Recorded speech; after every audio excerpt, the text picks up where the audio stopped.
Perfecto, muchas gracias por el recordatorio.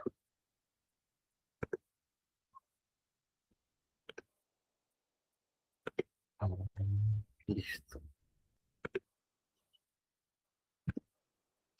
Bueno, como les decía en la clase anterior, hay que distinguir el derecho penal del derecho procesal penal. Para efectos de este curso, lo que vamos a ver es el proceso penal en su fase de técnicas de litigación.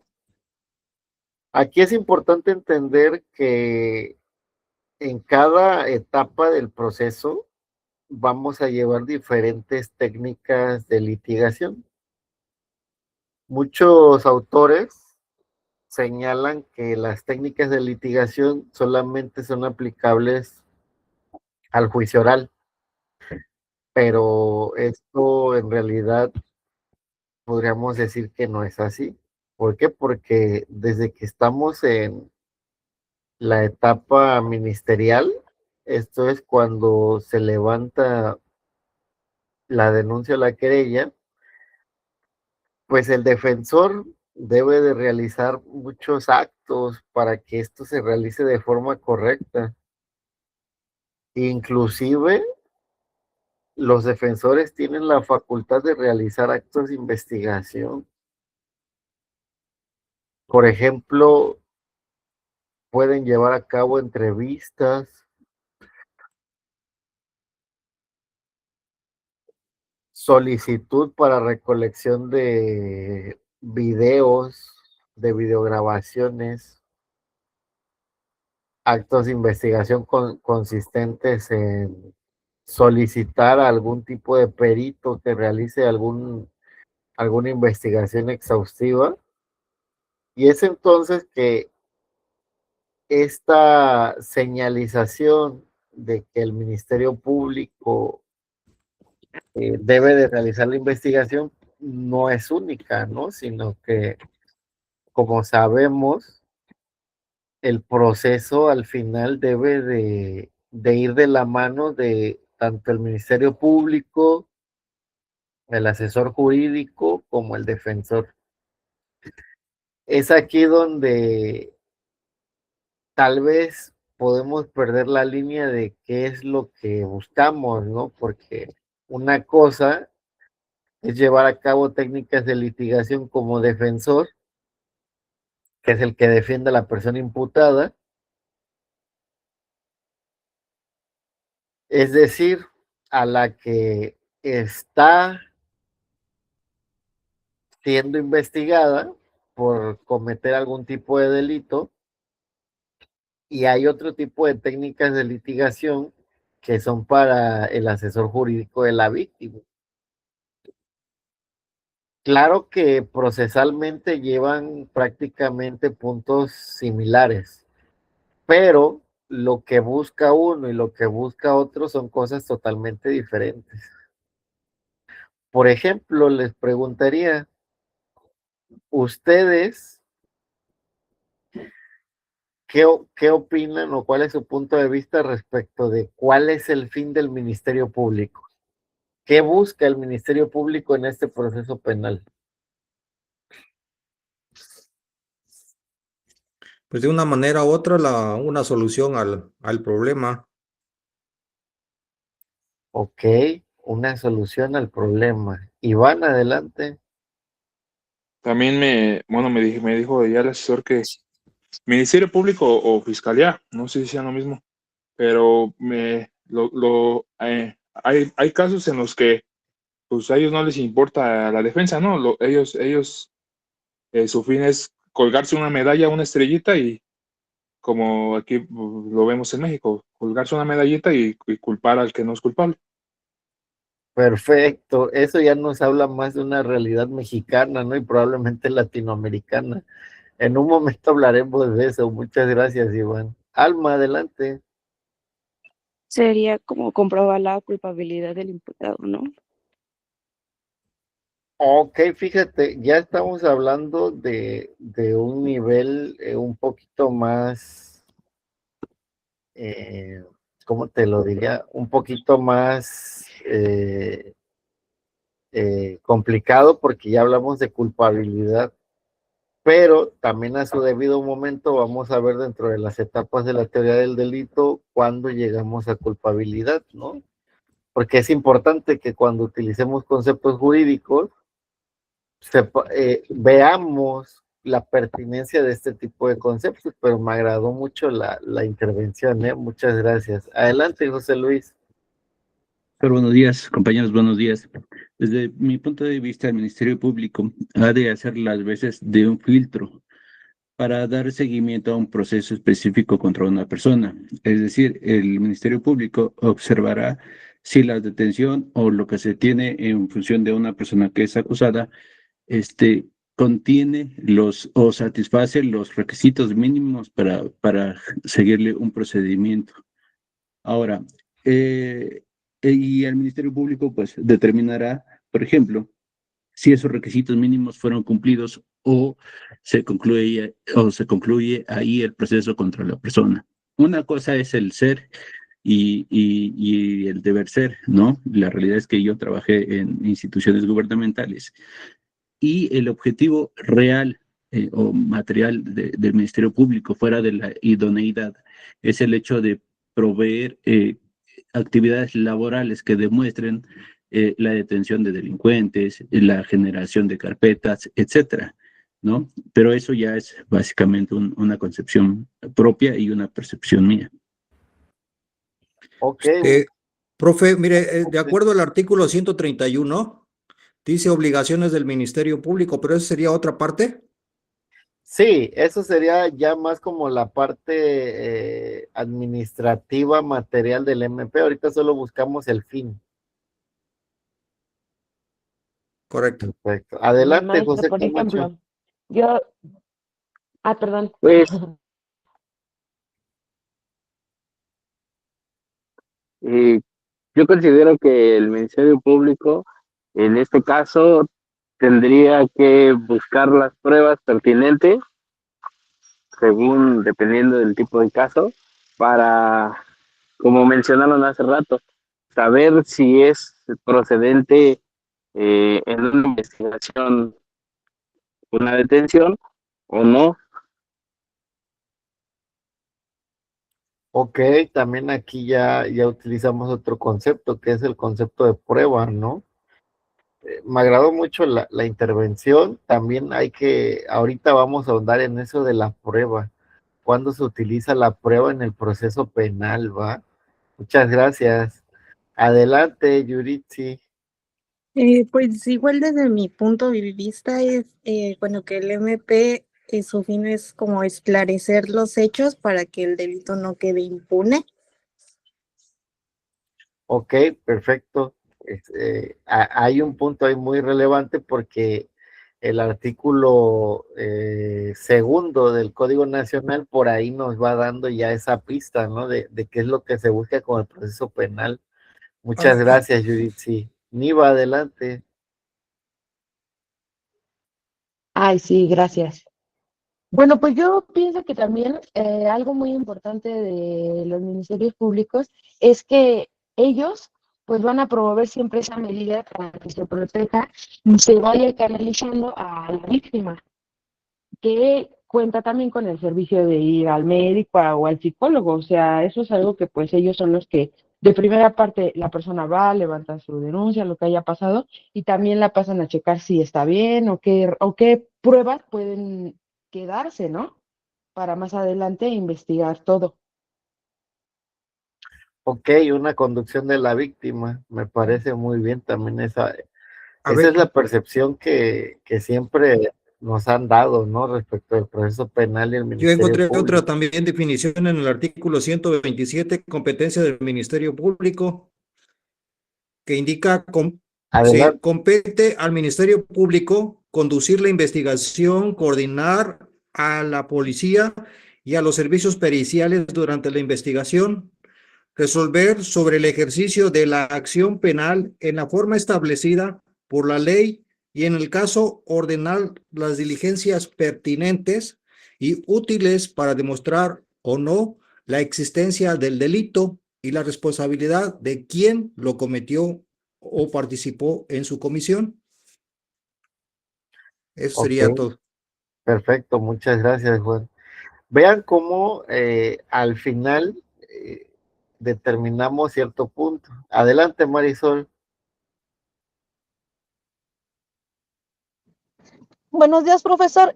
Igual, como lo comenta el compañero anterior, es eso, ¿no? Determinar que existe un delito, determinar si procede a realizar los actos de investigación o ven de plano que es uno acción penal. Ok, para ver el aspecto del ejercicio de la acción penal, ¿no? Para ver si tendría que iniciar actos de investigación. Bueno, podríamos decir que al final todos tienen razón. ¿Por qué? Porque el artículo 2 del Código Nacional de Procedimientos Penales ya nos da la pauta para determinar qué es lo que se debe de hacer en el proceso penal. Y al final nos va diciendo, ¿no? Que un primer punto va a ser esclarecer los hechos. Primer punto, Ministerio Público y Fiscalía vienen a hacer lo mismo. A partir de la reforma de 2008, en materia procesal penal, acusatoria, el Ministerio Público pasa a llamarse Fiscalía. Esto tiene un origen etimológico y epistémico, ¿eh? ¿Por qué? Porque cuando hablamos de Ministerio Público, por lo regular hablamos del sistema continental europeo. Ven que la mayoría de nuestro derecho es español, ¿no? Por el aspecto de la conquista. Y entonces, pues el Ministerio Público ha sido ese ente encargado de buscar y perseguir delitos. O sea, en cuanto existe un delito, el Ministerio Público va e investiga ese delito, quién lo cometió y qué es lo que debe de realizar con esa persona. Cuando cambiamos el nombre de fiscalía, esto de fiscalía viene más como de buscar. Ya no persigo, sino que busco. Y dentro de la fiscalía se debería de suponer que se debe buscar el esclarecimiento de los hechos, más que perseguir culpables, ¿no? Como me lo decían en alguna participación anterior, perseguir a alguien, buscar si esa persona es culpable o no, sino que se debe de investigar.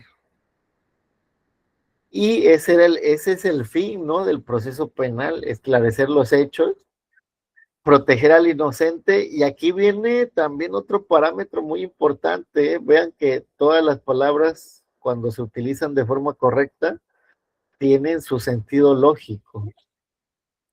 Cuando hablamos de proteger al inocente, ¿a quién creen que se debe proteger ustedes? O sea, cuando escuchan proteger al inocente, ¿a qué parte procesal creen que se deba proteger?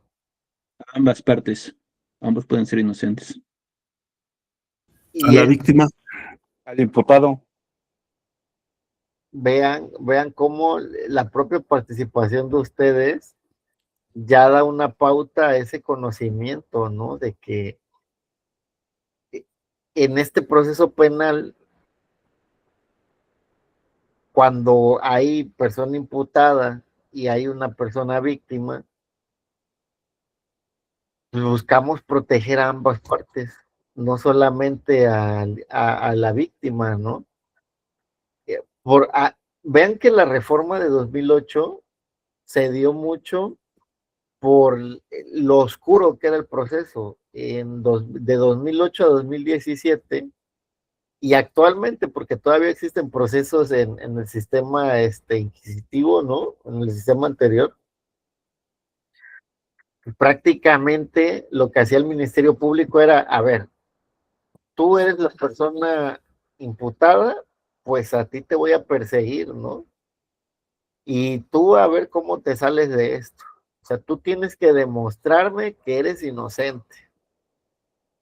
Y eso se volvía muy peligroso. ¿Por qué? Porque, pues al final, si me acusa alguien de robo, ¿cómo demuestro que yo no robé, no? Si ya hay una acusación, ya hay una declaración de una persona.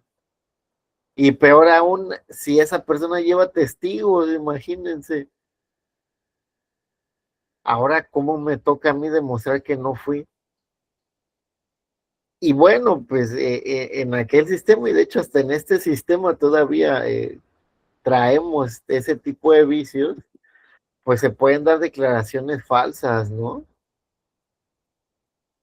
Entonces, cuando hablamos del inocente, pues, como lo decían sus compañeros, no solo hablamos de la víctima, sino que hablamos de una persona acusada falsamente, de una persona que tal vez aunque ha sido imputada, no es esa persona la que cometió el delito, ¿no? Por eso la función de la fiscalía cambia en este proceso y ya no es perseguir, sino que es investigar. E inclusive cuando hablamos de proteger al inocente, podemos hablar de otro tipo de víctimas. Aquí, por eso les digo que las técnicas de litigio van a cambiar conforme a quién se defienda.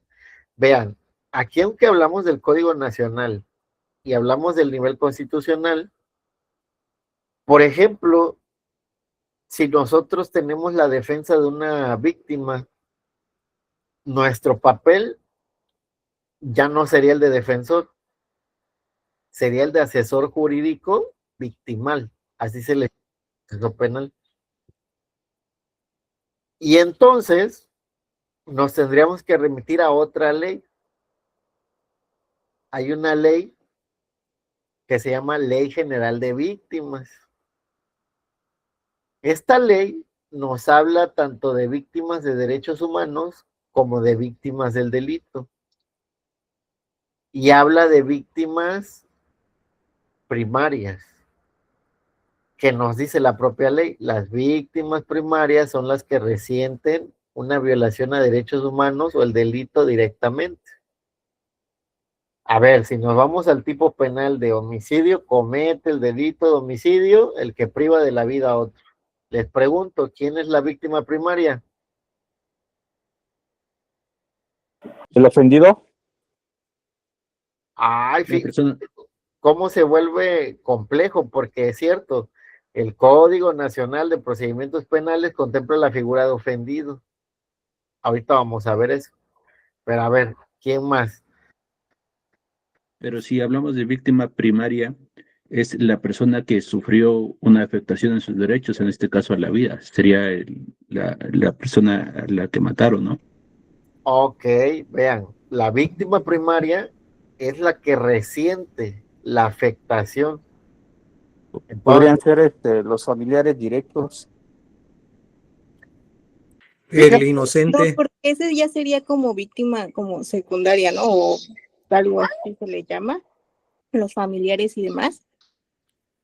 vean cómo es importante, porque desde aquí iniciamos nuestras técnicas de litigio. Si ustedes solo se quedaran en el Código Nacional de Procedimientos Penales y fueran de estas personas que solo investigan con el código y me dicen, ay, a ver, es que solo víctima o ofendido, ¿no?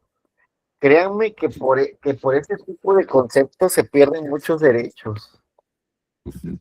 Por ejemplo, para acceder a ciertas prestaciones de víctimas, pues se pide que uno tenga la calidad de víctima, ¿no?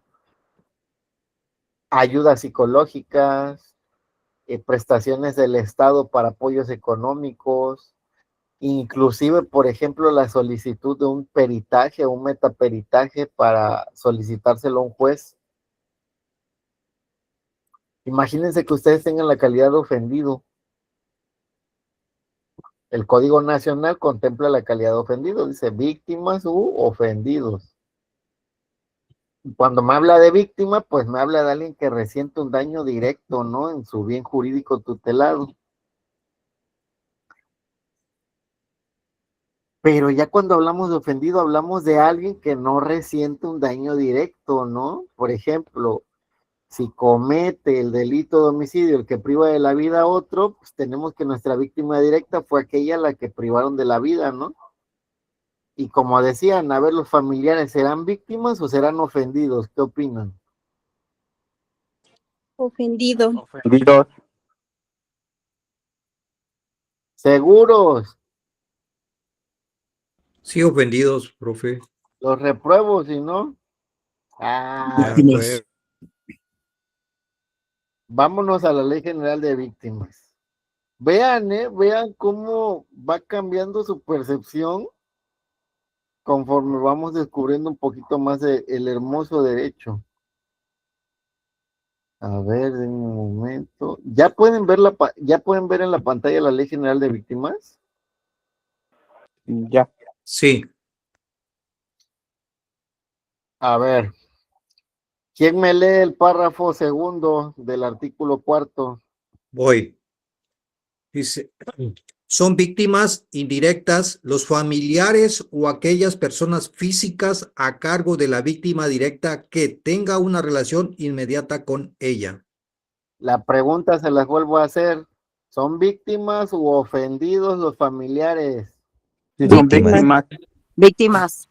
Víctimas. ¿Y por qué me dijeron que ofendidos? ¿Verdad? ¿Cómo cambia la naturaleza sabiendo una ley o no sabiéndola? Imagínense que ustedes son defensa, bueno, perdón, asesor jurídico de una víctima, pero que esta víctima ya no vive, ya fue privada de la vida. Entonces, su proceso, cuando vayan a defender a los familiares, porque hay alguien que se debe presentar al proceso, ¿no? Ahora los van a presentar como sus ofendidos, ¿no? No, fíjense que hay leyes que les dan el carácter de víctimas indirectas. Y entonces, vean, tenemos a una víctima de primer nivel, víctima directa, que es aquella persona que ha sufrido un daño menoscabo físico, mental, emocional, o sea, una afectación directa, pero nos dice víctima indirecta, familiares o aquellas personas a cargo de la víctima. Por lo tanto, cuando ustedes tienen una técnica de litigio en esta materia, créanme que cambia mucho el carácter si ustedes la manejan como víctima o como ofendido. Es entonces que nos damos cuenta que la Ley General de Víctimas protege más que el Código Nacional de Procedimientos Penales. ¿Se acuerdan lo que me decía en la clase anterior del pro persona? De este concepto en el cual buscamos una ley que mejor proteja. Bueno, aquí pueden ver un claro ejemplo de una ley que protege más que el propio Código Nacional de Procedimientos Penales. Y vean, inclusive tenemos otro nivel de víctima, vean. Son víctimas potenciales. Las personas cuya integridad física o derechos peligren por estar asistiendo a la víctima, ya sea impedido detener la violación o comisión de un delito. Aquí el carácter de víctima potencial quedaría dentro de testigos, peritos, inclusive un abogado defensor, un asesor jurídico. ¿Por qué? Porque muchas veces hay que ver que ya en un proceso penal se pueden dar amenazas hacia este tipo de personas. Por ejemplo, me ha tocado ver asuntos en los que hay una riña, una pelea, hay testigos y ya cuando dice, ¿usted estaría dispuesto a venir al Ministerio Público? El propio imputado, que es lo que dice, hay de ti donde vayas, ¿no? O ya sé dónde vives, si vas a declarar, te las vas a ver conmigo. Y es ahí donde ya se desarrolla pues, ese peligro a la integridad física, ¿no? Y también ahí hay otro tipo de víctima, que es una víctima potencial. Vean cómo ya el día de hoy ampliamos nuestro acervo. Ya no solo sabemos que hay víctimas, sino que hay una víctima directa, hay una víctima indirecta y hay una víctima potencial.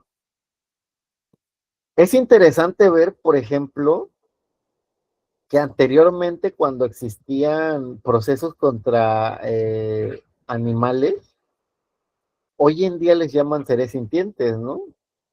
Para darles ese carácter de una parte procesal.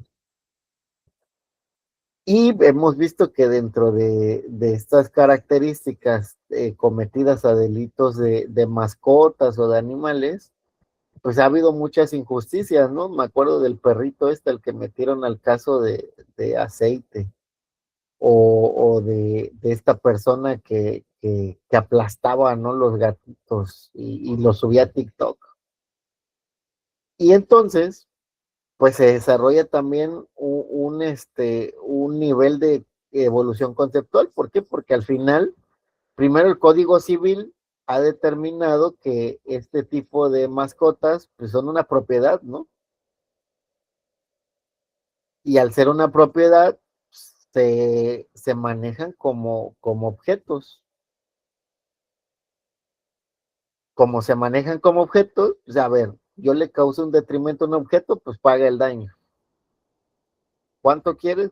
Imagínate cuánto valdrá un perro, unos 2,000 pesos, ¿no? Ya si es de Profe, ese. Sí, ahí entraría lo que es el, ¿cómo se llama? El iter criminis, ¿no? El camino al delito, ¿no? Ok, pero eso es en relación al aspecto psicológico conductual de la persona. Todavía no vamos a entrar ahí, sino que ahorita estoy hablando del carácter de víctima. Fíjate, cuando uno cometía este tipo de acciones frente a un animal, cuando ya quería levantar un proceso, te catalogaban como ofendido y decían, no, es que la víctima es el animal, ¿no? Entonces tú tienes el carácter de ofendido. Y había muchas limitantes para llevar a cabo actos de investigación. Primero porque se vuelve algo ilógico que a un animal le den el carácter de víctima, siendo que no puede llevar a cabo actos de investigación o quejarse, ¿no? Simplemente. Ay, perdón. Una pregunta. Se supone que los animales son entes de protección jurídica, ¿no? Porque como tal no son como derecho de los humanos, no se puede como llevar un proceso así, entonces se le denomina ente de protección jurídica. Bueno, es que dentro de este tipo de derecho se ha querido avanzar mucho, o sea, se han querido, ¿cómo te dijera? Crear conceptos para que haya una mejor reparación del daño, para que este tipo de reparación del daño sea tomada en cuenta respecto de las personas que cometen este tipo de actos. Y bueno, a partir de ahí se verifica que hay una mayor protección de derechos hacia este tipo de entes, ¿no? Al final, por ejemplo, la Suprema Corte determinó que en este tipo de procesos sí se le puede llamar víctima secundaria al dueño de una mascota que ha sufrido este tipo de hechos. Por eso les digo, cuando se le da el carácter de víctima a alguien, cambia la naturaleza de percepción de la persona. ¿Por qué? Porque al darle el carácter de víctima, activas todos los derechos de la Ley General de Víctimas. ¿Sí me entienden? Sí, de hecho estaba verificando ahorita, profe, con respecto al Código Nacional de Procedimientos Penales. En el artículo 108 habla de la víctima, pero en este caso dice víctima del delito. Y aquí son víctimas directas o indirectas. Es que son dos órganos distintos. Uno es para aplicar el proceso penal y el otro para proveer derechos adicionales. Ah, pero bueno, a ver, aquí vean cómo cada clase cambia, ¿eh? Por ejemplo, la clase de la tarde, yo no creo que termine en esto, pero se vuelve interesante cada clase porque cada clase toma su rumbo. Pero a ver, vean, no podríamos verlo como algo complementario, ¿eh? Porque ahí sí se vuelve algo peligroso. Cuando nosotros tomamos el Código Nacional, para llevar a cabo un proceso penal, hay que tener en cuenta que el sistema es un conjunto. O sea, yo debo de tomar como abogado la Constitución, el Código Nacional, la Ley General de Víctimas, tratados internacionales, y ya de ahí voy viendo qué es la parte más protectora para mi caso. Vean, vean, no hemos llegado a esa parte, pero un ejemplo. Cuando hablamos de interseccionalidad, que es otro punto que también vamos a llevar, hablamos de categorías de discriminación. Cuando un grupo puede ser más vulnerable que otro. Aquí, por ejemplo, ya les decía, víctima. Ah, bueno, vamos a la Ley General de Víctimas. Pero, por ejemplo, si nuestra víctima es mujer, ¿a alguien se le ocurre otra ley que también podemos retomar?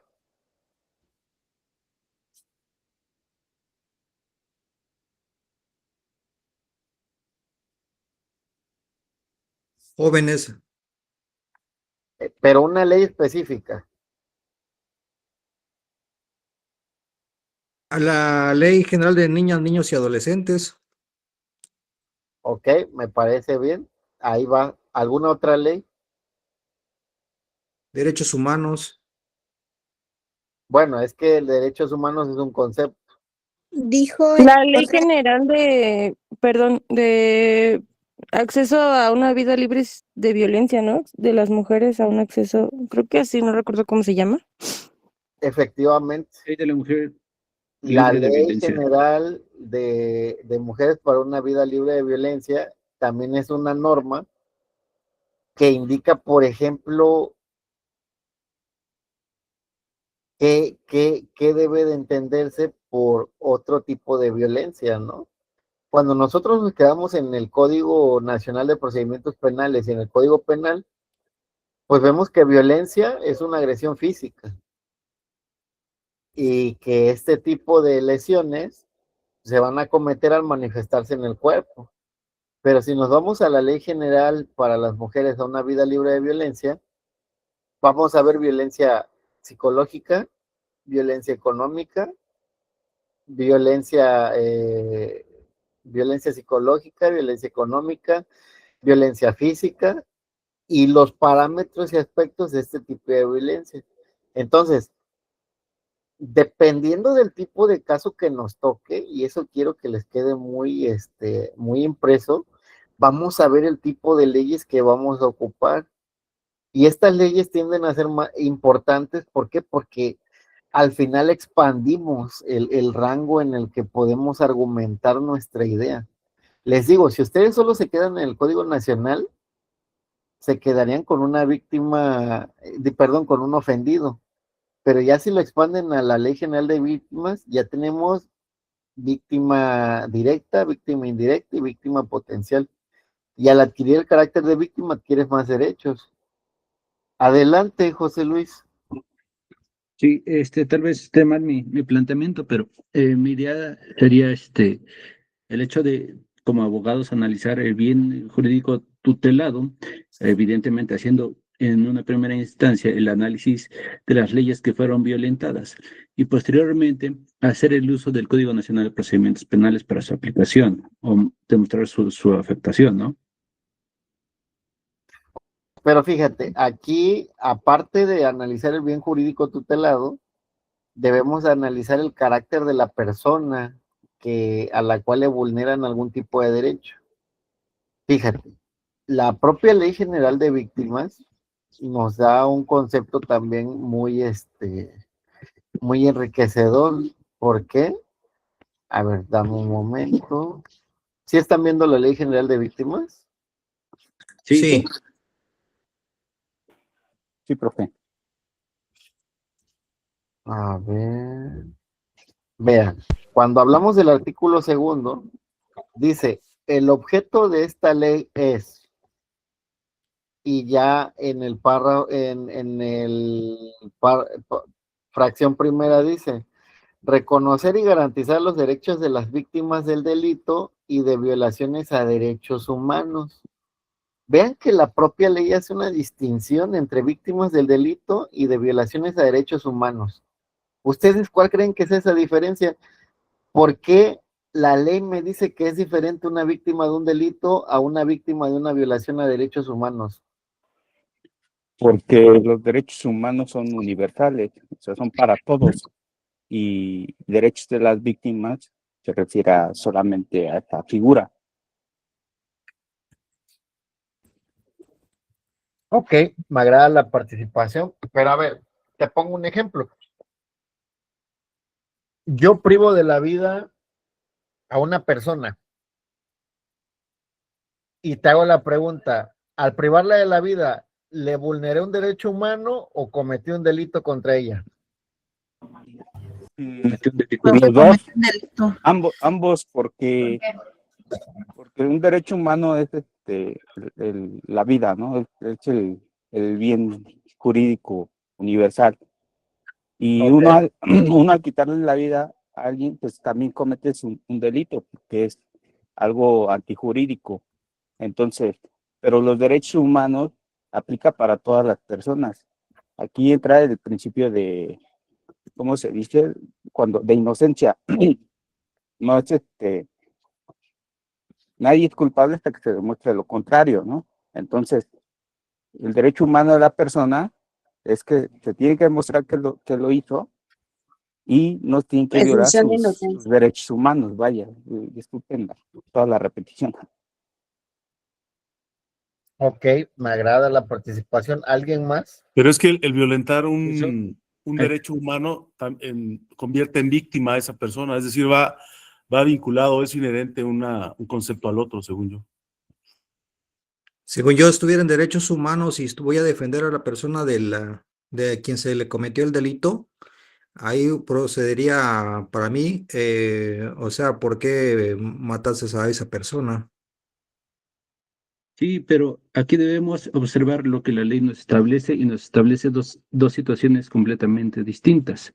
Nos dice en una primera instancia reconocer y garantizar los derechos de las víctimas del delito y posteriormente violaciones a derechos humanos. Es decir, en una primera instancia nos habla sobre la acción que afecta a una persona, por eso se le denomina víctima, porque es quien resiente la afectación hacia su persona.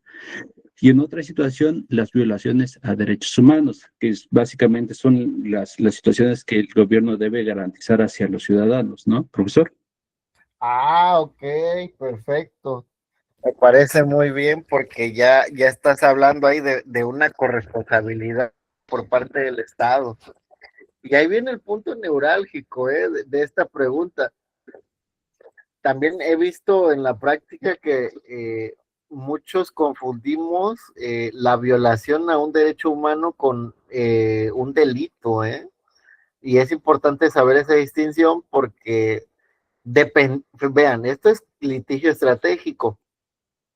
Dependiendo de la función de si fue delito o fue vulneración a derecho humano, va a ser la forma en la que yo voy a resolver el problema.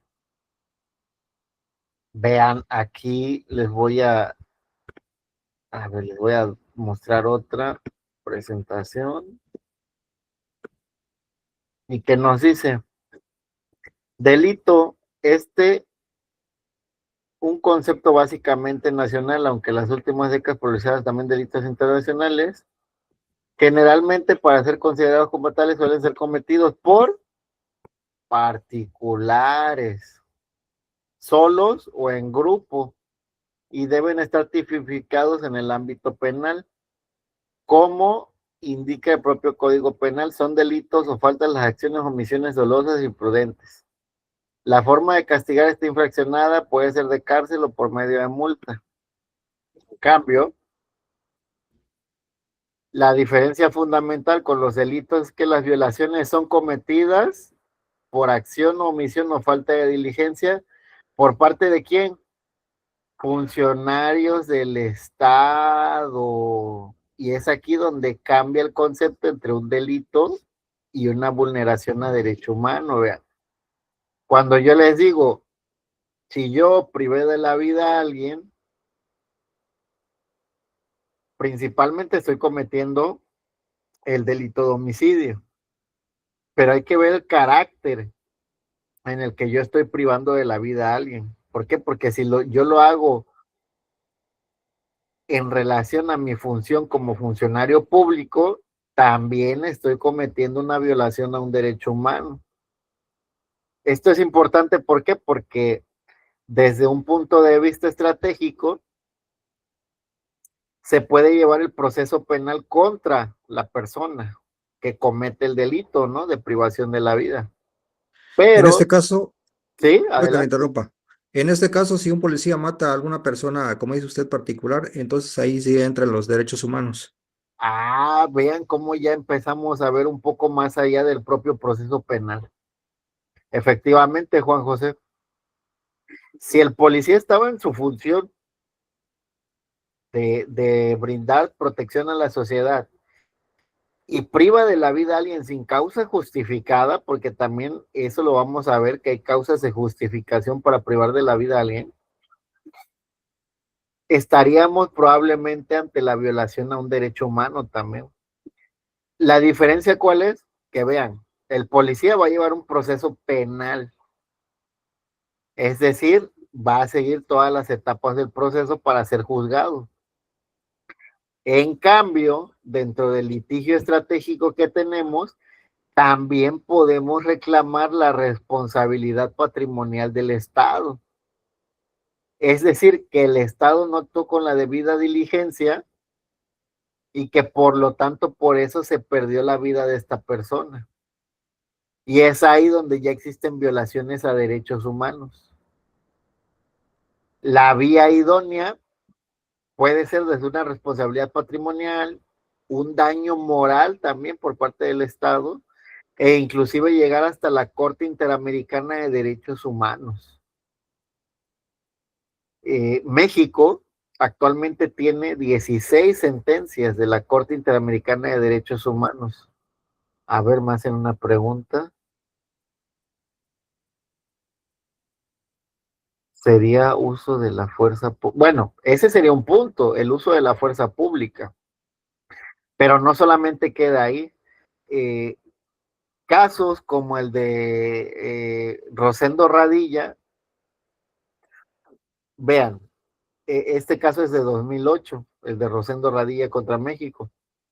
Es una persona que en los 60 era guerrillero, se podría decir, que era como una especie de una persona que iba en contra del Estado, ¿no? Y que para ir en contra del Estado, pues hacía cierto tipo de cosas.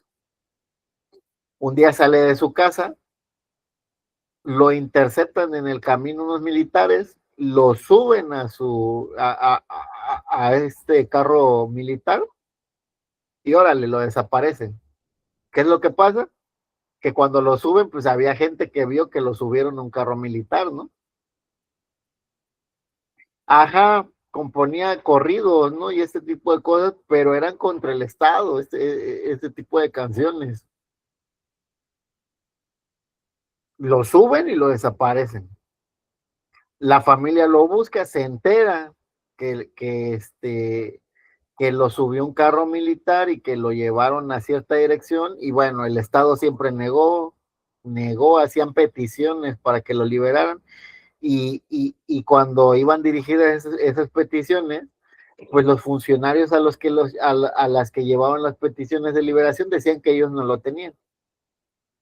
Ahí, por ejemplo, estamos viendo primero un tipo que es el de desaparición forzada de personas, ¿no? Que es un delito.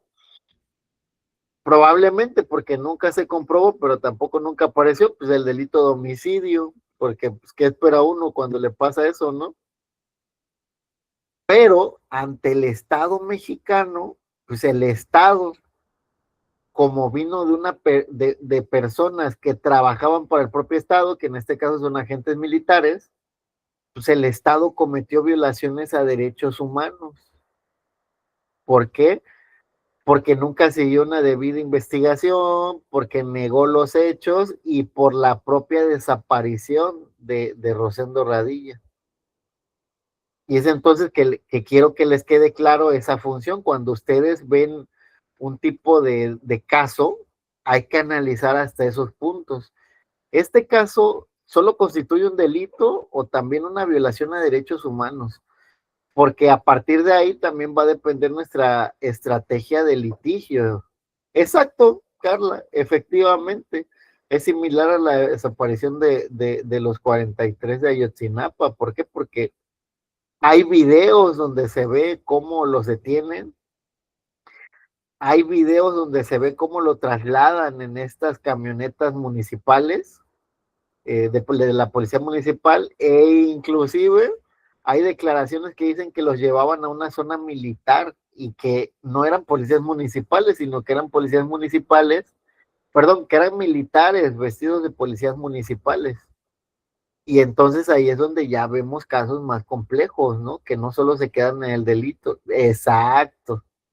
Por eso, ya ahorita por lo menos con esta clase ya van a poder identificar un delito simple de un delito que conlleva violaciones a derechos humanos.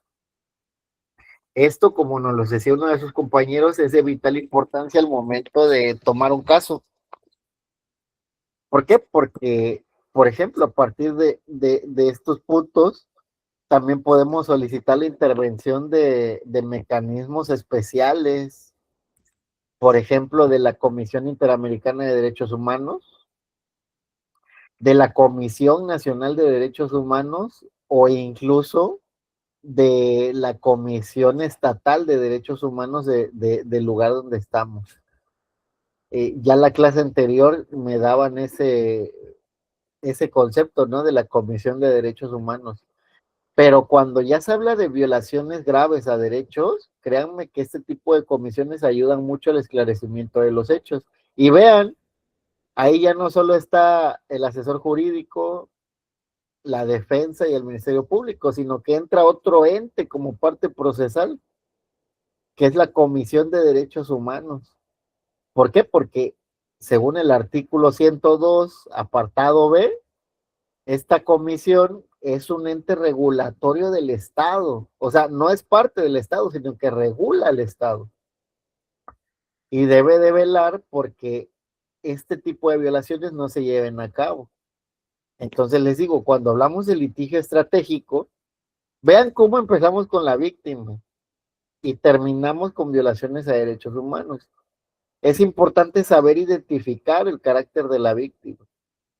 Y también les decía, el Ministerio Público al final tiene ese deber de diligencia de llevar a cabo una investigación eficaz, oportuna, rápida. ¿Por qué?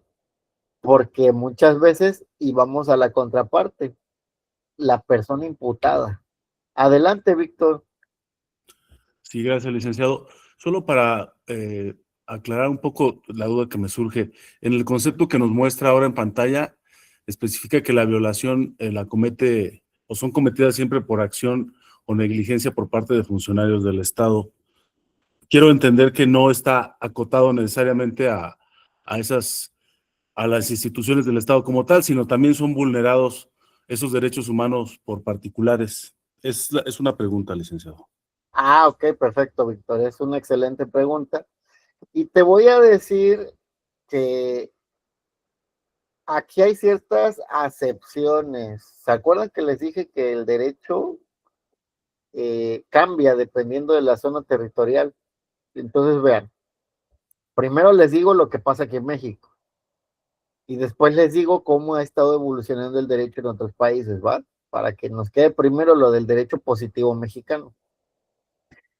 En el derecho positivo mexicano cometen delitos los particulares.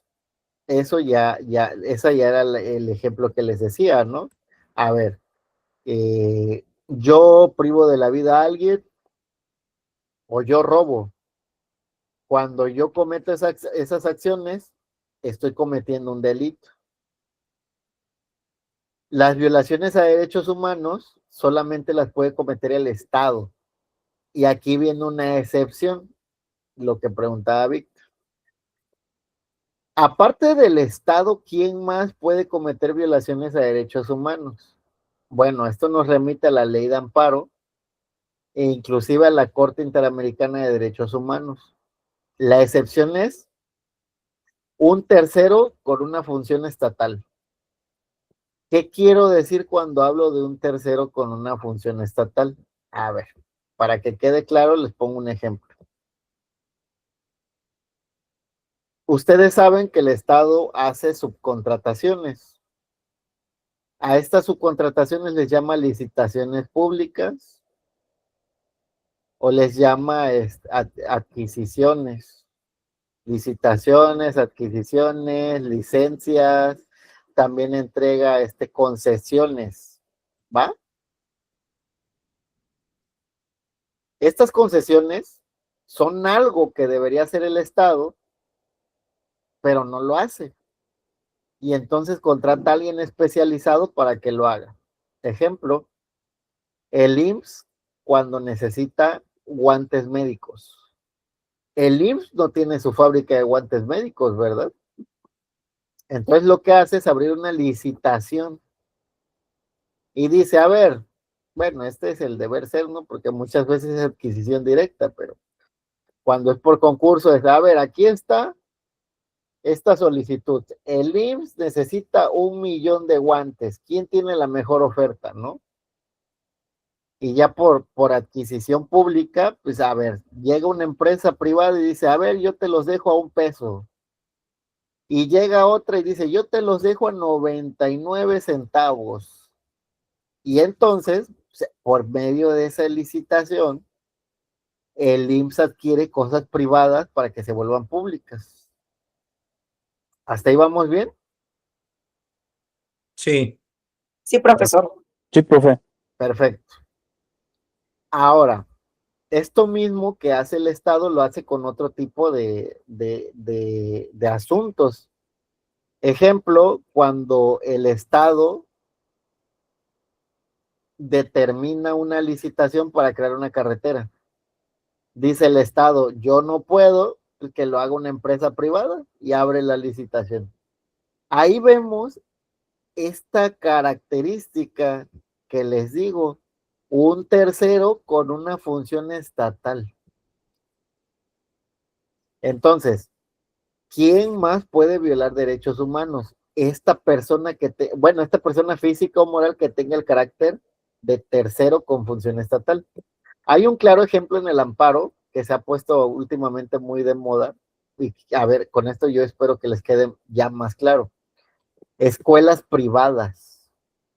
La pregunta que se deben hacer aquí es, a ver, ¿esta escuela privada cumple una función estatal, sí o no? Sí. ¿Qué tipo de función? Educación. La educación. Efectivamente, todos estamos de acuerdo. La siguiente pregunta, entonces, cuando me llega un asunto.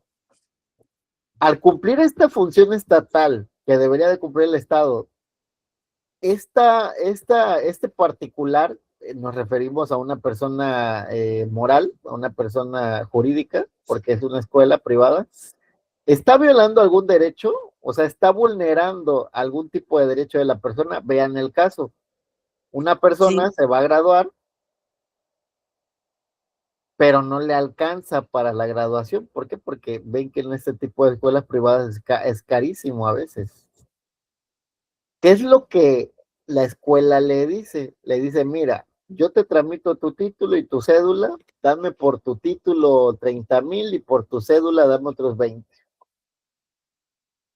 Y yo vaya sorpresa, ok, te la paso por el título, ¿no? Que me cobres 30,000. Pero la Dirección General de Profesiones, cuando te tramita la cédula, te cobra 1,800. Y esta empresa, esta escuela particular, me está cobrando 20,000 más por poder tramitarme la cédula. Esta persona lo que dice es, a ver, dame el título, te lo pago. Pero ya la cédula no me la tramites, dame mis papeles. ¿Y qué le dice la escuela? Le dice, no, no te los puedo dar hasta que tramites la cédula. Y es entonces donde viene el acto de autoridad. La negativa de entregarle los papeles al dueño original. Ahí viene la pregunta que les decía. ¿Esta escuela cumple una función estatal? Sí. ¿Qué función? Proveer de educación. A partir de esa educación, ¿está vulnerando algún derecho? Sí, claro, la El retención de cuarto, exacto, y aparte la cuarto retención constitucional. de documentos originales y el acceso a la información, ¿no? De la persona. Y es entonces donde nos dice el amparo. Esta escuela, aunque es privada, cumple una función estatal y por lo tanto, al cumplir esa función estatal,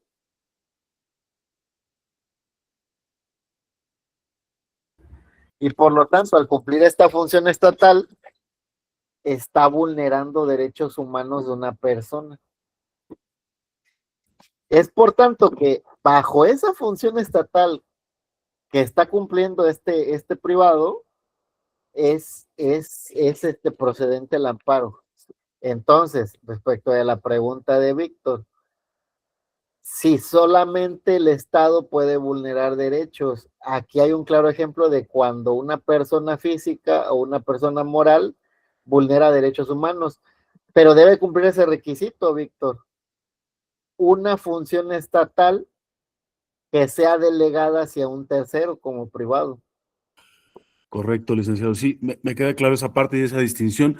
Y solo para redondear un poco el tema, hay casos donde, por ejemplo, hay vulneración de derechos respecto a discriminación, por ejemplo, que llevan a la práctica algún establecimiento mercantil, algún restaurante, alguna tienda, etcétera. En ese caso no tienen una función estatal por ninguna vía y se configura aún así el tema de la discriminación. ¿Es viable? Es decir, ¿sí se da el supuesto? Lo que pasa es que les digo que cuando vean un delito, hay que ver las dos vertientes. Entonces, ¿cuál es la primera vertiente? Bueno, la primera vertiente va a ser un delito. La segunda, una vulneración a derecho humano. Pero a ver, fíjate, te voy a transmitir este aspecto. ¿Por qué? Porque se da mucho en la vida real. ¿Qué tenemos aquí? Ley federal para prevenir y eliminar la ¿qué? Discriminación. Discriminación. Exacto, entonces hay una ley específica que nos está diciendo, pues, qué es lo que debemos entender por discriminación, a partir de esto, cómo es que debe de ser retomada la discriminación y cómo debe ser entendida. Pero aquí viene lo característico. La discriminación tiene esa doble naturaleza. Vamos a entenderla como un delito cuando la ejerce un particular, pero vamos a entenderla como una vulneración a derechos humanos cuando es ejercida por un órgano estatal. Fíjate, no es lo mismo que te discrimine una empresa. Por ejemplo, a ver, ¿qué se me ocurre? Este tipo de, ya me acordé, ¿se acuerdan de Sonora Grill? Que luego, hubo un reporte de que a las personas morenas, las ponían hasta inclusive en lugares especiales, muy al fondo del lugar, ¿no? Pero que, o sea, que era muy evidente que hacían esto. Primera pregunta, ¿está ejerciendo algún tipo de discriminación este restaurante, sí o no? Sí. Sí, Sí. definitivo. Segunda, ¿este restaurante cumple una función estatal, sí o no? No. Entonces es un delito. Por lo tanto, nos atenemos a un proceso penal. ¿Va?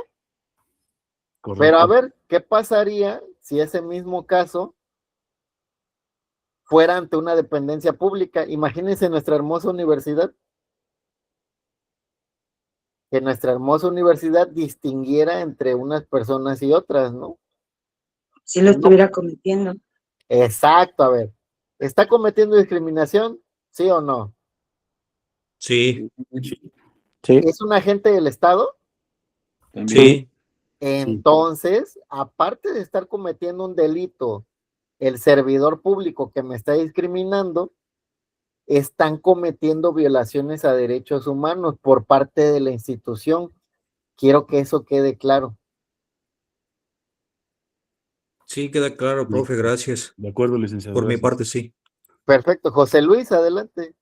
A ver. Y profesor, en función de lo que pregunta el compañero, recientemente estaba en un curso sobre el derecho al medio ambiente sano y se establecía el hecho de que las empresas, principalmente mineras, se les otorgaba la concesión para la extracción de cualquier bien de la tierra y se violaba este derecho a un medio ambiente sano.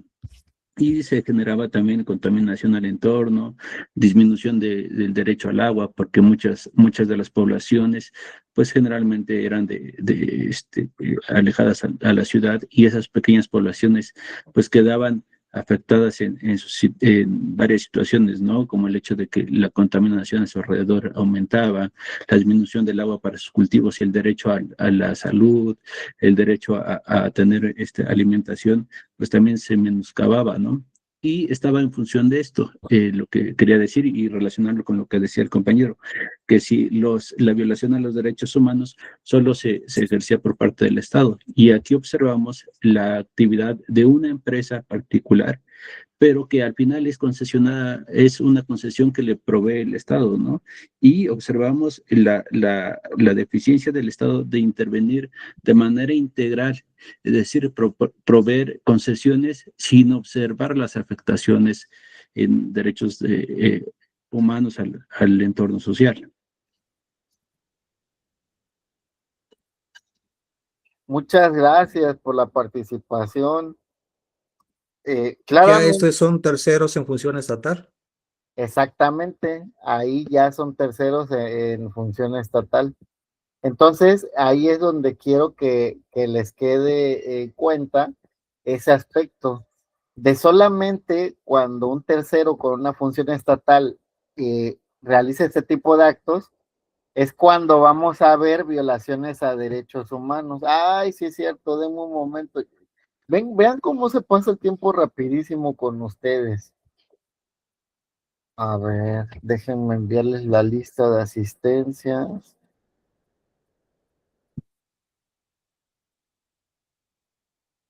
Y ahorita les voy a poner un ejemplo, pero ya muy, muy innovador, porque aquí en México ni existe.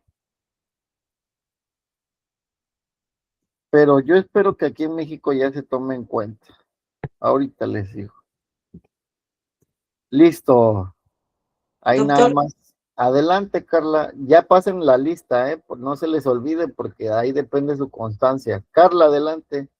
también, por ejemplo, que lo que me comentaba usted es sumamente importante, ¿no? La primera etapa en un juicio, hablando penal, ya que, por ejemplo, en cuanto a la cadena de custodia, justamente es importante para que no se dé esta parte de donde fue víctima después ser victimario, ¿no? Por ejemplo, en el caso que nos contaba el compañero en la clase pasada, donde decía que se metieron a asaltar a su, no me acuerdo si dijo que su negocio o su casa, y bueno, ahora lo están culpando de homicidio, ¿no? Entonces ahí también esa es la importancia de la primera etapa de investigación en el juicio, ¿no?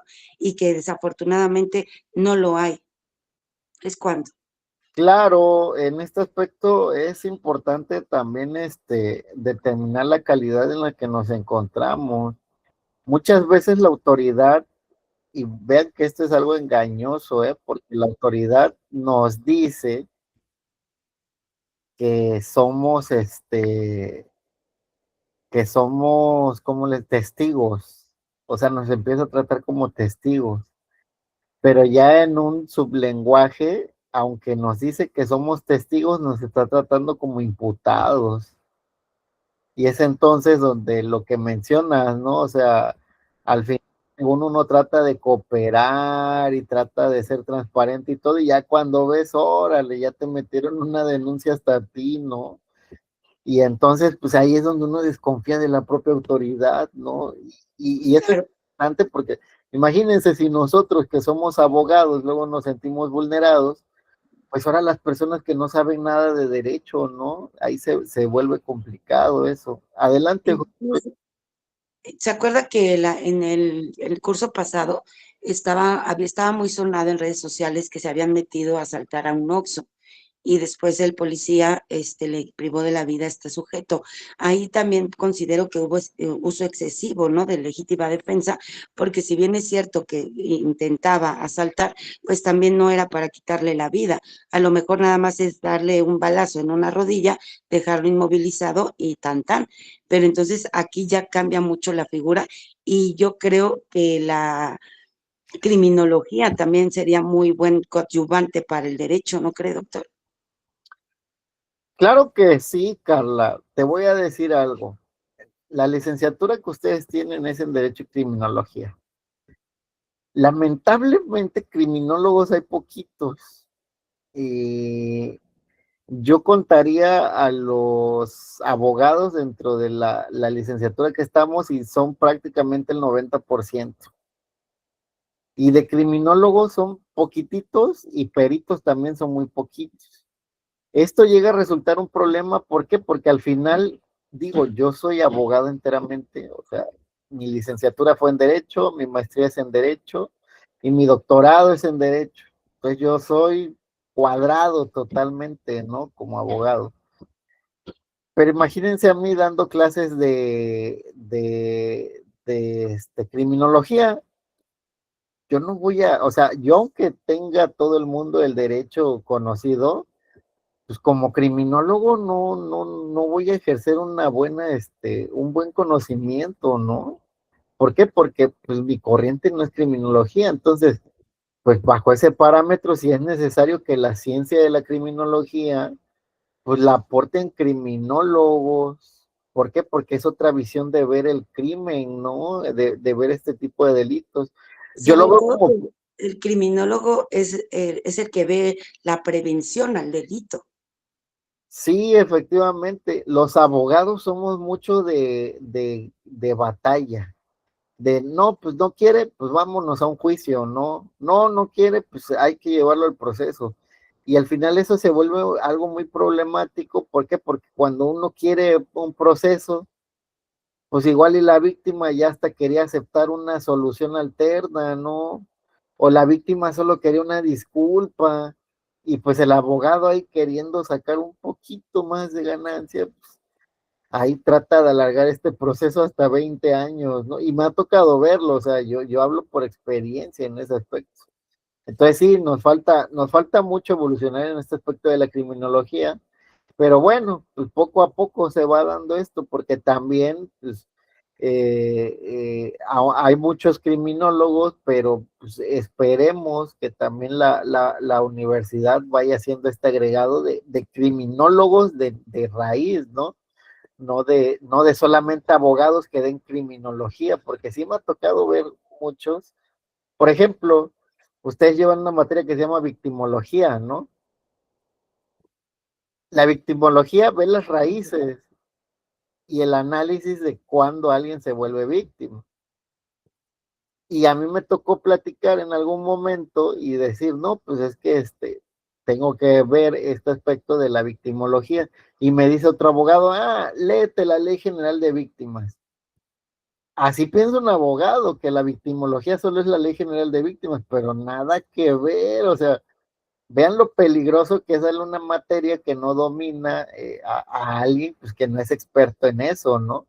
Entonces sí, Carla, te doy mucho la razón, o sea, ustedes son la siguiente generación que ya va a salir preparado en esa materia de criminología. A mí ya no me tocó, pues, porque pues ya me toca pues, hacer otro tipo de cosas, ¿no? Y aparte, pues, como ya estoy altamente especializado, pues imagínense que inicie otra vez la licenciatura en criminología. Pero bueno, pues esos ya se los dejamos a ustedes también, ¿no? Una especialidad, doc. Yo estoy estudiando 3 especialidades, entonces imagínate cómo ando ahorita. Víctor, atendiendo a esto de tu pregunta que es muy interesante, fíjate que les voy a platicar un caso. no sé si ya nos dé tiempo, vean que el tiempo se pasa muy rápido. Quiero pensar que todos ya pasaron lista. Aunque en México solamente pueden vulnerar derechos humanos el Estado y un tercero con función estatal, acuérdense que, bueno, esto creo que no les he dado todavía la clase, pero voy a suponer que ya lo saben. México pertenece a un sistema de derechos humanos. Esto lo debieron de ver en su materia de derechos humanos, que creo que la tienen en tercer semestre, ¿no? Ya vi sus estadísticas, la mayoría son de tercero para arriba. Pero bueno, hay un sistema que se llama Sistema Universal de Derechos Humanos. Este sistema está compuesto a la vez por 3 componentes: el Sistema Africano de Derechos Humanos, el Sistema Europeo de Derechos Humanos y el Sistema Interamericano de Derechos Humanos. Podemos decir que dentro del sistema interamericano, el sistema interamericano está compuesto por estados pertenecientes a la OEA, Organización de Estados Americanos. Y entonces nosotros tenemos un derecho común. O sea, el derecho de aquí y el derecho de los países de Latinoamérica es prácticamente idéntico, ¿eh? Y a partir de ahí podemos agarrar como algo orientador, no como algo obligatorio, pero sí como algo orientador, determinadas sentencias de tribunales que pueden ser aplicables a nuestro país. Es así como, por ejemplo, que hemos traído derechos como el derecho al olvido. ¿Alguien ha escuchado hablar del derecho al olvido? No. Yo no, profe. No. Ok. Si no estoy mal, es cuando tú como persona no puedes ser juzgado por tu delito, digamos que pasando el tiempo la sociedad no te puede seguir catalogando como un ex convicto. Claro, Nicte, ¿verdad? ¿Nicte? Sí, sí. Perfecto. Claro, Nicte. Fíjate que es muy interesante porque este derecho no existe en México. En la Constitución no se encuentra el derecho al olvido. Y así como lo mencionas, el derecho al olvido es ese derecho de que, a ver, yo sí cometí un delito, está bien, lo cometí. Pero ya cumplí mi pena. O sea, si me tocaban 20 años, cumplí los 20 años en la cárcel y ya salí. Pero ¿qué es lo que pasa? Que ahora cada vez que voy a buscar un trabajo, me piden una carta de antecedentes no penales. ¿Y qué es lo que me quiere decir esto? Que imagínense, por toda mi vida después de haber pagado mi deuda con la sociedad, voy a seguir estigmatizado por ese delito que cometí en el pasado. Y el derecho al olvido viene a hacer eso, que como yo ya cumplí mi pena y como yo ya le pagué a la sociedad con cárcel, inclusive pagando la multa, pues ¿por qué me siguen estigmatizando? Yo tengo derecho a que ese hecho que cometí en el pasado sea olvidado. Este derecho lo traen de España. Allí en España había un grupo que se dedicaba a asaltar, a robar en tiendas. Detienen a estas personas, cumplen 20 años de cárcel y cuando salen nadie les quiere dar trabajo. Y adivinen por qué, porque esto no fue de tribunal, fue de Google. Cada vez que ponían el nombre de esta persona en Google, pues salía que esta persona había robado una tienda. Entonces, ¿quién le quiere dar trabajo? Por eso tengan mucho cuidado con lo que hacen en redes sociales. Eso se queda para la eternidad. Bueno, pues el derecho al olvido al final fue una demanda contra Google porque Google no quería eliminar los metadatos de estas personas. Y las personas decían, oye, es que yo ya cumplí mi pena, entonces, que este periódico digital tenga mi nombre y diga que cometí este robo, me discrimina porque nadie me quiere dar trabajo. Bueno, pues ese derecho español lo pudimos traer a México y se ha aplicado en varias sentencias. Pero vean cómo es un derecho que no está en México, no está en nuestra Constitución, pero lo podemos traer por el sistema de derechos humanos. Porque España pertenece al Tribunal Europeo de Derechos Humanos y lo agarramos de ahí.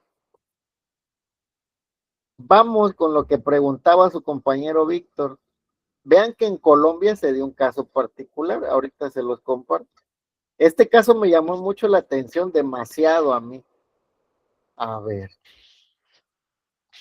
Inclusive hasta podrían escribir o hacer una tesis de esto, porque es algo tan innovador para México, por lo menos.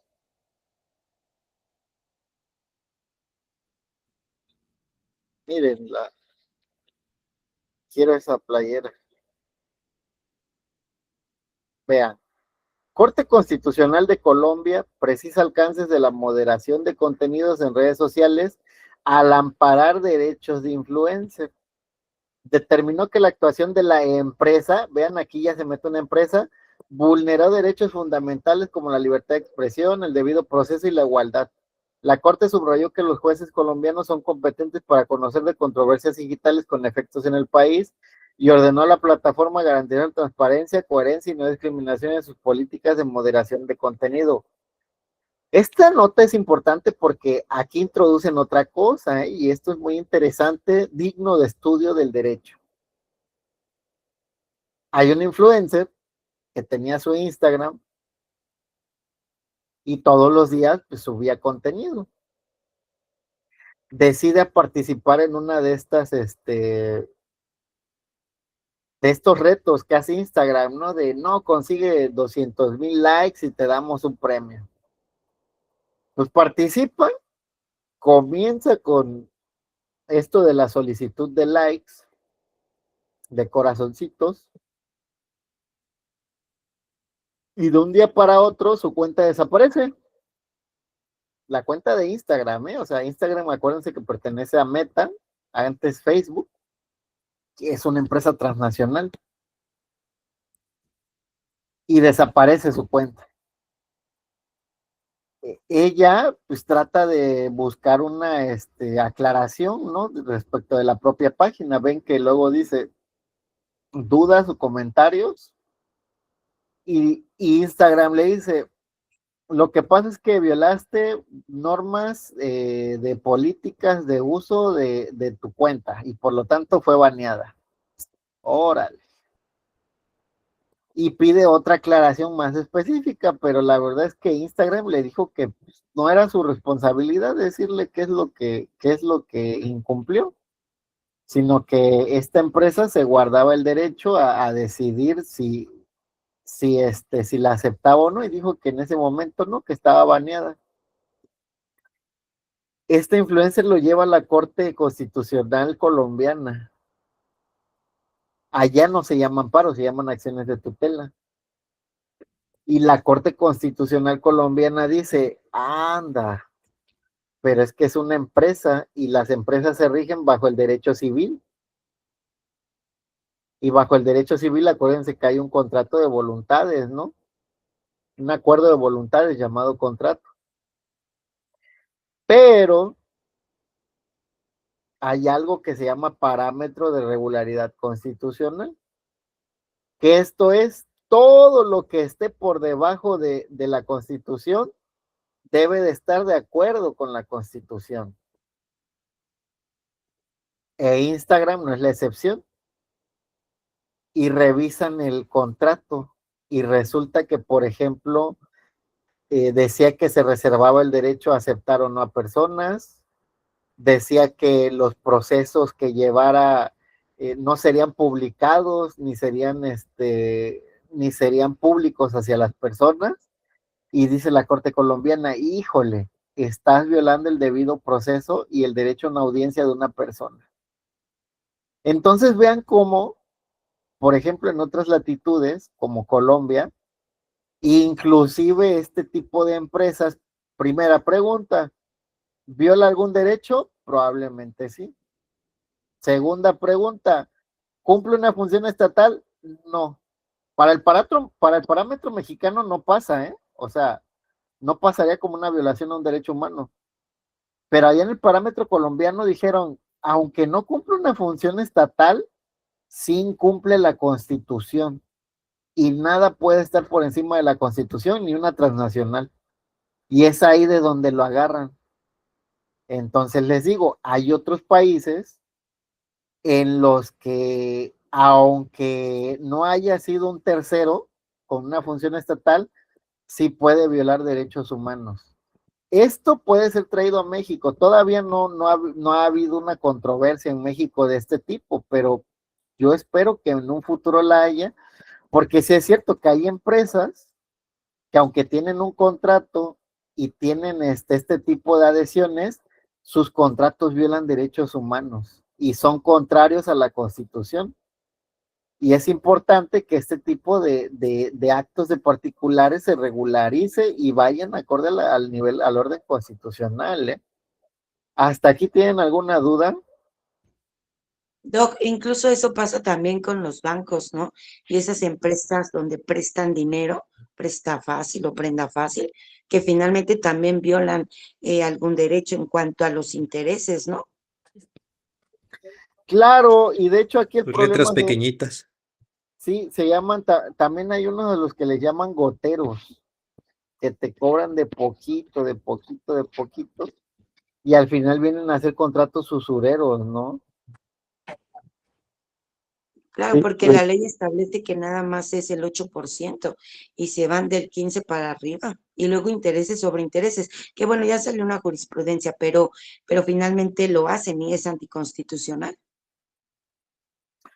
Efectivamente, entonces, bueno, por ahí dejo la respuesta a la pregunta de solamente los particulares pueden violar derechos humanos, pues ahí tenemos un no, deben de tener una función estatal, pero hay países en los que ya se ha determinado que sí pueden vulnerar derechos. Y eso tal vez podría ser trasladado a México en un futuro, ¿va? Gracias, Adelante. licenciado. También hay otras instituciones que lo hacen, por ejemplo, en la policía, cuando vas a solicitar y que te hacen pruebas médicas y todo eso, y te dicen, no pasaste, pero también nunca te dicen el por qué. Muchas veces es por la estatura, los tatuajes y todo eso. Yo no, también es una violación a los derechos humanos. Ah, bueno, pero ahí la pregunta es un poquito más sencilla, te voy a decir, porque cuando ya es una dependencia pública, ya podemos pasar ese filtro. No me contrataron y no me quieren decir por qué. ¿Puede haber una discriminación? Sí. ¿La dependencia es una función estatal?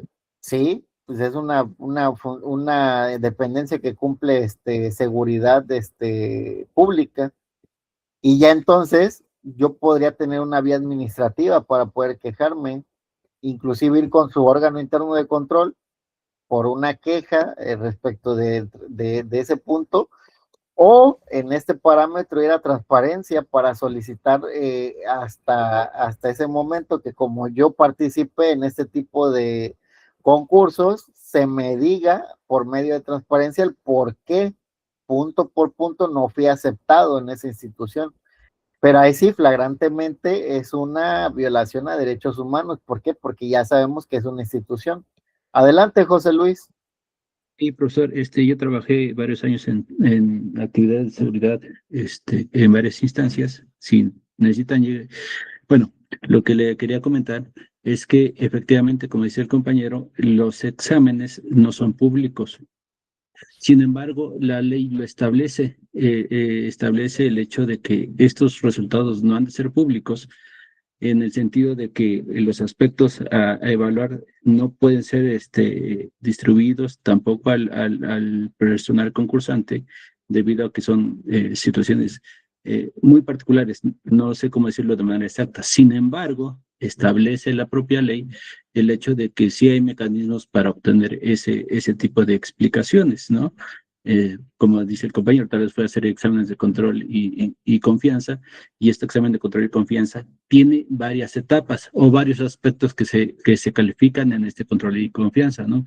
Exámenes sociológicos, examen económico, poligráficos, exámenes físicos, etcétera.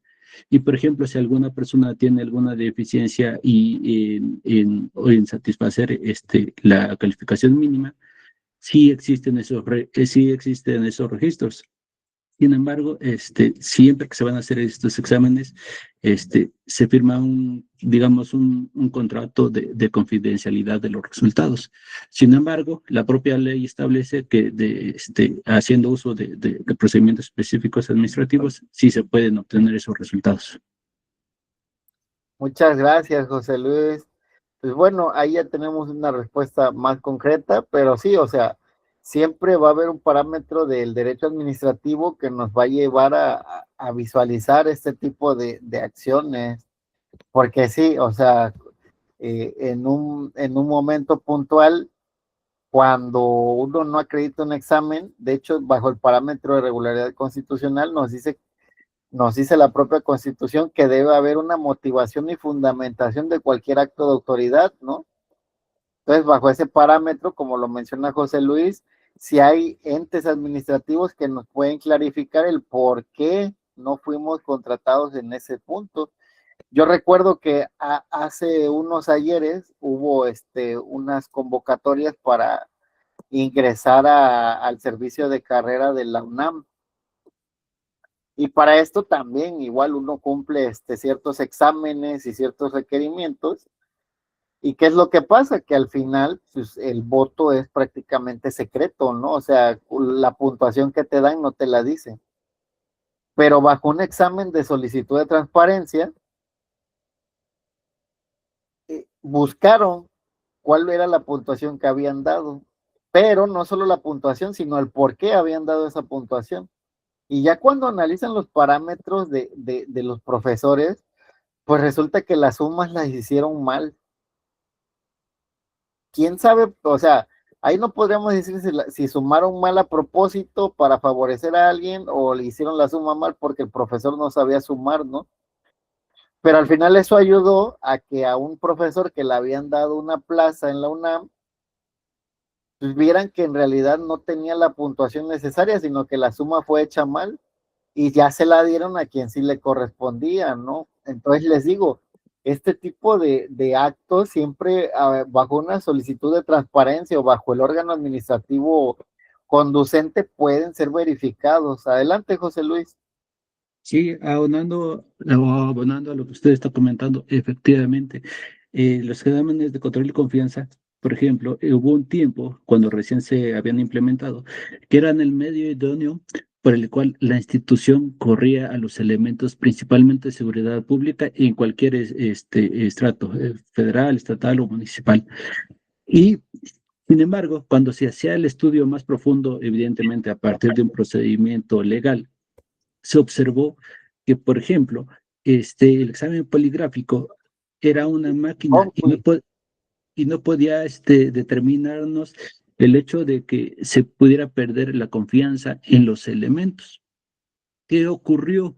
Bueno, en una primera instancia era la primera herramienta que tenía el Estado para correr a los elementos. Sin embargo, a partir de estos procesos legales, se observó también que el Estado, al perder esos procesos legales por la incapacidad o la falta de capacidad de demostrar la pérdida de confianza en el elemento, empezaba a perder capacidad económica al tener que pagar cada uno de estos procesos legales que perdía el Estado.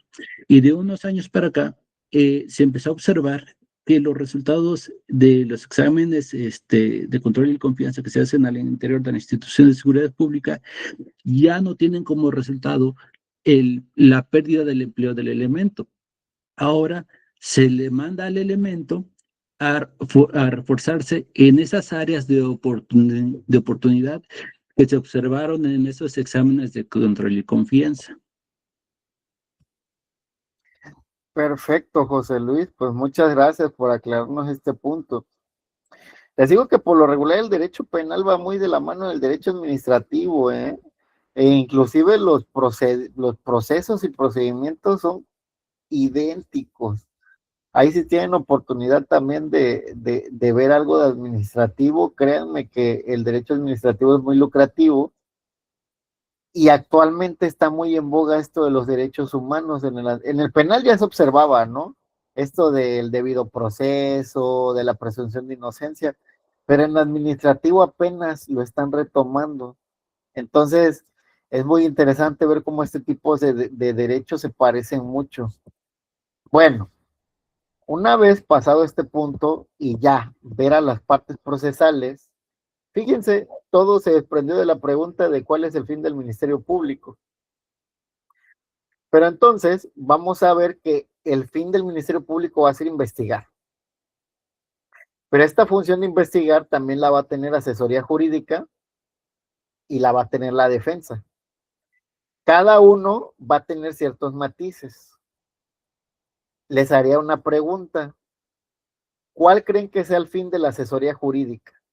Si el del Ministerio Público ya acotamos que es la investigación del delito, ¿cuál sería el fin de la asesoría jurídica? ¿Debido proceso? El asesor jurídico tal vez puede aportar en función de algo que el Ministerio Público no está considerando. Adelante, José Camacho.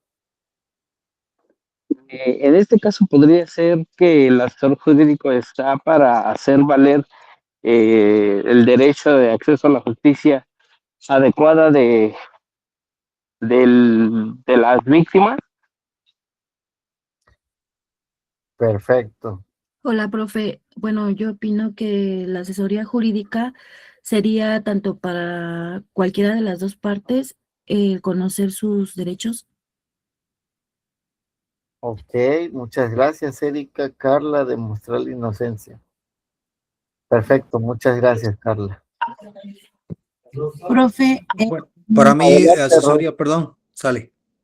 Ok, creo que es el asesor jurídico es orientar a la víctima de, por decir, cuando se hace la reparación del daño, qué es lo que le van a dar o qué es la reparación del daño. Explicarle como que todos esos pasos o de lo que se va a hacer a la víctima. Profe, para mí sería una defensa, ¿no? ¿En qué También. sentido?